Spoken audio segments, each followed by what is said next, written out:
उस औरत मगर ला के इन्हें जुल्मो सितम किए अपने माँ प्यो ना, पर वो मेरी नहीं साजी बनी। अज मैं साथ होंदे भी मैं अपने प्यो की मान लेंदा। मेरे अबू ने मेरी बीवी ने मगर ला के मैं जो भी किया ना मैं बख्शिया जाना प्यो को, तो ना मैं अल्लाह पाक की बारगाह च बख्शिया जाना। बड़ा वड्डा गुनाहगार हाँ साजी। कितनी बारी देखिया अपनी बीवी नाल ओनू? कितनी बारी? 2 दफा। खुद अपनी अखां नाल? हाँ जी। की कीता? कुछ भी नहीं किया। अपनी गैरत में मार कर मैं रातों रात बाहर निकल गया। बच्चे कहाँ होते हैं जब वो आता है? बच्चे वो जानवर ढाल कुंडी ला के ते अंदर वाड़ के तो चलो जी। मां इन्नी जालिम? बहुत जालिम।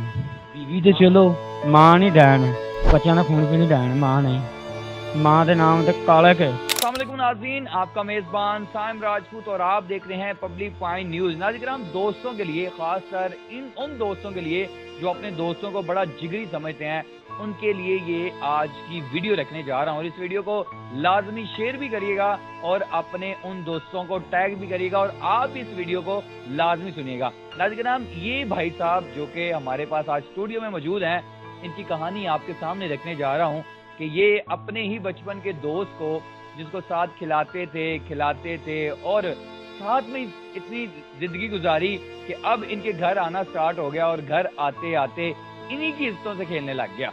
नाज़रीन, इनकी वाइफ की यानी कि जो इनकी बीवी है उसके साथ ही गलत करने लग गया और इनकी वाइफ की इज्जत के साथ खेलने लग गया। आए इनसे बाकी की तफसीलात जानते हैं और बाकी कहानी आप लोगों के सामने रखते हैं, लेकिन आपसे गुजारिश की जाती है इस वीडियो को ज्यादा से ज्यादा शेयर कर दीजिएगा। अस्सलाम वालेकुम। वालेकुम सलाम। भाईजान, पहले तो ये बताएं कि आपको कैसे पता चला, कब हुआ ये सब कुछ? भाई मैं पहले ना अन्ना इतबार करना चाहते थे किधर से? अपनी बीवी ने, तो उस दोस्त से ज्यादातर दोस्त से इतबार करना था। जिगरी यार सी, बचपन का लगोटिया यार सी। बचपन का दोस्त? बचपन का, क्योंकि सानू तकरीबन 20 ਤੋਂ 25 साल हो गए सन कोट कनीदास आए ने, ते निक्के निक्के सन जो से मेरी शादी भी नहीं थी जो दोस्त सी मेरा। ते उस तो इलावा कट्ठियां रहना, कट्ठियां एक जगह का काम किया। वो इटा पाते सन, असी इटा चुकने सा, एको जगह से असी काम किया, रहना बहना खलोना कट्ठे ही। ज़्यादा तो ज़्यादा फिर मेरी शादी हो गई, आना जाना असी एक दूसरे के घर घट हो गया। आप भी घर जाते? नहीं मैं नहीं जाता।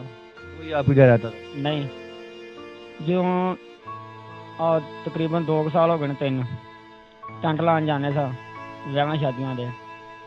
वो काम कोई नहीं सी, भट्ठे बंद सन, काम कोई नहीं सी लभदा। फिर मैं उहदे नाल राबता किया, मैं यार तुसीं काम ते जांदे मैनूं भी लै जाया करो। मैनूं की पता सी भी मेरी मजबूरी का फायदा उन्हें उठाना, मैनूं इस गल का इलम नहीं सी हैगा। भट्ठे पे काम करते थे, कितने पैसे मिलते थे? भट्ठे का काम करने सा, भट्ठा तो बंद सी, सर्दियों का मौसम सी, भट्ठा बंद सीगा। शादियों का सीजन था? हाँ जी, शादियों का सीजन था। तो शादियों के जाते रहे, टैंट लाउन जाते रहे हैं, 1000 रुपया दिहाड़ी देंगे सन।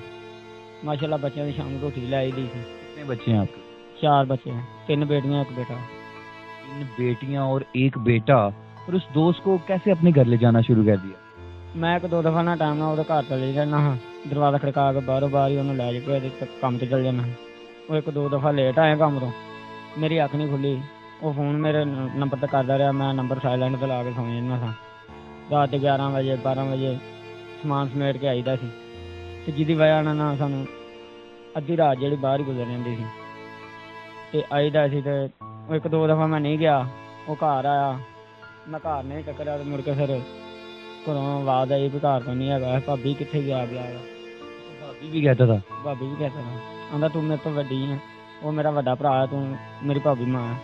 ਮੈਨੂੰ ਇਹ ਦੱਸੋ ਕਿ ਉਹ ਲੜਕੇ ਦਾ ਦਿਲ ਤੁਹਾਡੀ ਬੁੱਢੀ ਤੇ ਆਇਆ ਕਿ ਜਾਂ ਤੁਹਾਡੀ ਬੀਵੀ ਦਾ ਉੱਤੇ? ਉਹਦੇ ਕੋਲ ਸੀ ਟੱਚ ਮੋਬਾਈਲ। ਉਹਦੇ ਕੋਲ?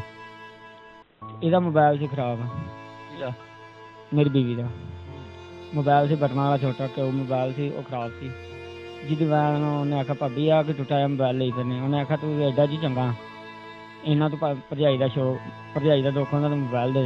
अपनी सिमां कढ के ਤੇ ਮੋਬਾਈਲ ਉਹਨੂੰ ਦੇ ਦਿੱਤਾ।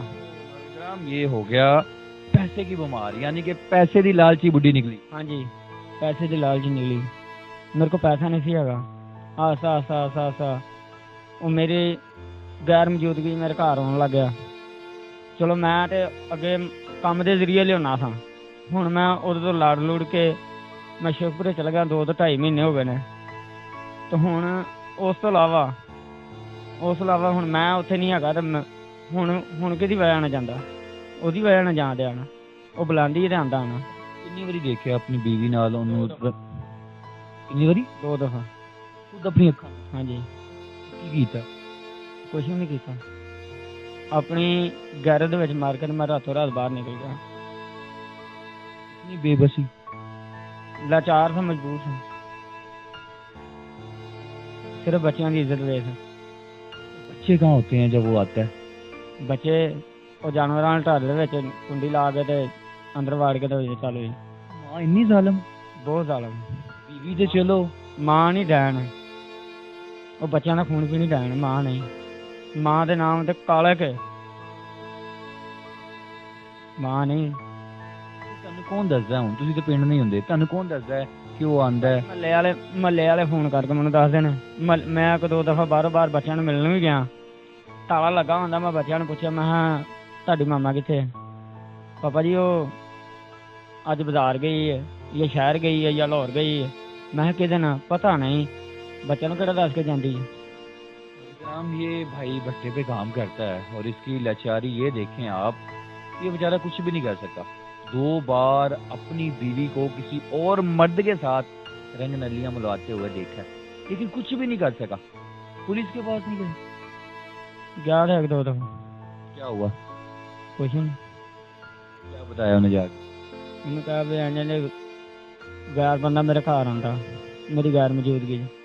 ਉਹਨੇ ਆਖਿਆ ਨਾ ਲਿਖਾ। ਮੈਂ ਨਾਮ ਲਿਖਾਇਆ, ਕੰਪਲੇਨ ਵੀ ਕੀਤੀ, 1000 ਰੁਪਇਆ ਵੀ ਦਿੱਤਾ। ਮੇਰੇ ਕੋਲ ਕੁਛ ਨਹੀਂ। 1000 रुपये भी ले लिया, बस कुछ भी नहीं किया। ਬਹੁਤ ਮਜਬੂਰ ਹਾਂ ਸਰ ਜੀ। ਮੇਰਾ ਬੁੜਾ ਮਾਂ ਬਾਪ ਹੈ। ਮੈਂ ਇੰਨਾ ਕੁ ਮਜਬੂਰ ਹਾਂ। ਮੈਂ ਉਸ ਔਰਤ ਦੇ ਮਗਰ ਲਾ ਕੇ ਇਹਨੇ ਜ਼ੁਲਮ ਸਿਤਮ ਕੀਤੇ ਆਪਣੇ ਮਾਂ ਪਿਓ ਨਾਲ, ਪਰ ਉਹ ਮੇਰੀ ਨਹੀਂ ਸਾਜੀ ਬਣੀ। ਅੱਜ ਮੈਨੂੰ ਸਾਥ ਹੁੰਦੇ ਆ ਵੀ ਮੈਂ ਆਪਣੇ ਪਿਓ ਦੀ ਮੰਨ ਲੈਂਦਾ। ਮੇਰੇ ਅੱਬੂ ਨੇ ਮੇਰੀ ਬੀਵੀ ਦੇ ਮਗਰ ਲਾ ਕੇ ਮੈਂ ਜੋ ਵੀ ਕੀਤਾ ਨਾ ਮੈਂ ਬਖਸ਼ਿਆ ਜਾਣਾ ਪਿਓ ਕੋ, ਤੇ ਨਾ ਮੈਂ ਅੱਲਾਹ ਪਾਕ ਦੀ ਬਾਰਗਾਹ 'ਚ ਬਖਸ਼ਿਆ ਜਾਣਾ। ਬੜਾ ਵੱਡਾ ਗੁਨਾਹਗਾਰ ਹਾਂ ਸਾਜੀ। हौसला दे नाज़िराम। पुलिस का अदारा जो कि मुहाफ़िज़ होते हैं और उनको ये चाहिए कि वो अपने मुहाफ़िज़ पुना जो है ना वो पूरा करें।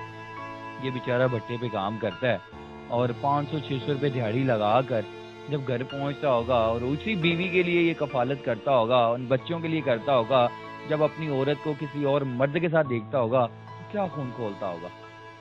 अगर आप इसकी जगह पे होते तो क्या करते? ये बेचारा तो मरा पड़ा है कि क्या करे? उसको मार दे, उसको मार देगा तो तब भी पुलिस ले जाएगी, लेकिन अब क्यों नहीं पुलिस एक्शन ले रही? गुजारिश ये की जाती है कि जब ये बंदा खुद अपनी बीवी को दोनों आंखों से देख चुका है, पूरा गांव देख चुका है, लेकिन हमारा अदारा जो है पंजाब पुलिस का वो इसे 1000 रुपया लेता है और आगे वाली पार्टी से 10,000 लेता है और उसे कहता है भाई इसकी बीवी के साथ आप याशियां करें।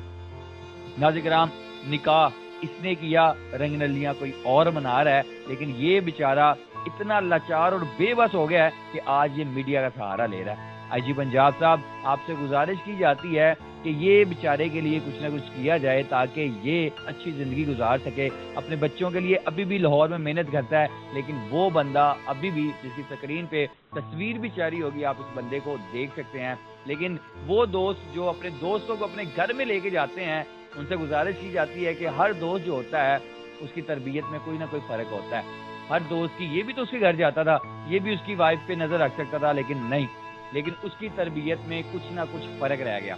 नाज़िराम, इस वीडियो को ज़्यादा से ज़्यादा शेयर करें ताकि वो दोस्त जो किसी भी माँ, बेटी या बहन अपनी दोस्त की नज़र रखते हैं, उनको शर्म आनी चाहिए। अपना ख्याल रखें, अपने मेज़बान को इजाज़त दें और इस वीडियो को ज़्यादा से ज़्यादा शेयर करिएगा और कमेंट बॉक्स में लाजमी राय दीजिएगा अगर आप इस भाई की जगह पे होते तो क्या करते। अपना ख्याल रखें, अपने मेज़बान को इजाज़त दें। अल्लाह हाफ़िज़।